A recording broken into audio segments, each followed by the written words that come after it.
Chers frères et sœurs, loué soit Jésus-Christ à jamais. Mettons-nous en présence du Seigneur et adorons-le. Au nom du Père, du Fils et du Saint-Esprit.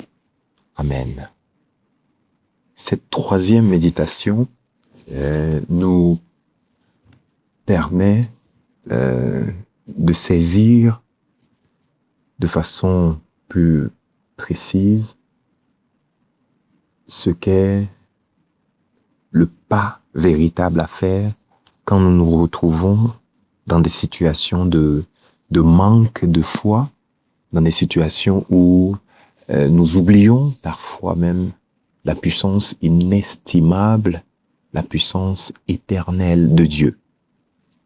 Situation de manque de foi, personnage le parfait pour mieux comprendre cette situation, Zacharie, nous sommes ici dans Luc, chapitre 1, verset 5. Zacharie, un prêtre officiant dans le temple de Dieu. Un prêtre qui a pour charge, qui a pour ministère, un prêtre qui a reçu l'onction de servir Dieu dans son temple, de le bénir jour et nuit, de louer son nom, de magnifier sa grandeur, de reconnaître sa magnificence dans sa vie, dans la vie de ses proches, dans la vie de tous ceux à qui le message de joie, le message de grandeur de Dieu, de bonheur infini est adressé. Zacharie est celui qui donne la bénédiction, une bénédiction qu'il a lui-même reçue de Dieu.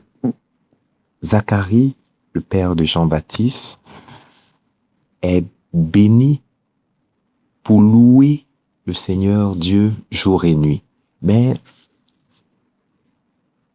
fort est de faire le constat que ce même prêtre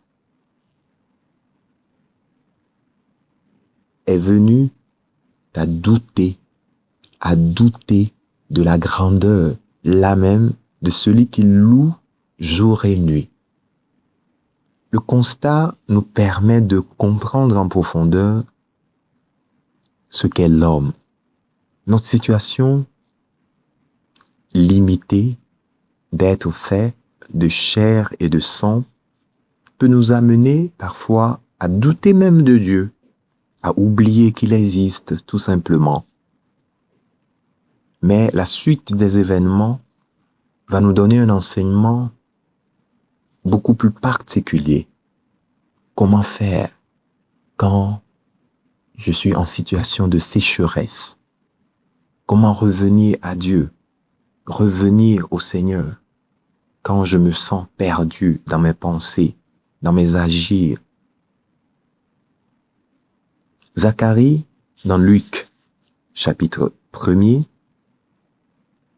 a fait l'expérience du manque de foi.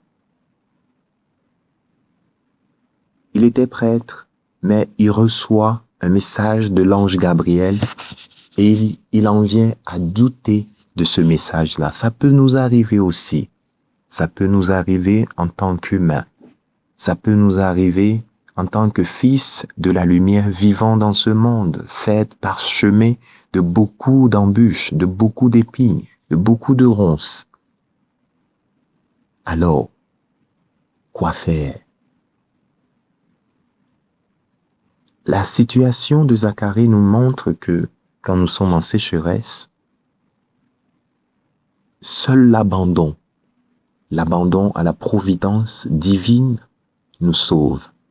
Abandonnons-nous au Seigneur, remettons notre foi dans les mains de Dieu, demandons-lui de nous fortifier à chaque instant de notre vie sur cette route qui mène au royaume des cieux. L'abandon à la providence divine nous permet d'avoir un soutien à un moment de forte faiblesse, nous permet d'avoir une joie dans le cœur pour toujours demeurer, rester dans le service à Dieu. Que son amour nous donne le goût, nous donne la saveur véritable pour toujours rester près de Dieu. Que son amour nous guide maintenant et pour les siècles sans fin. Amen.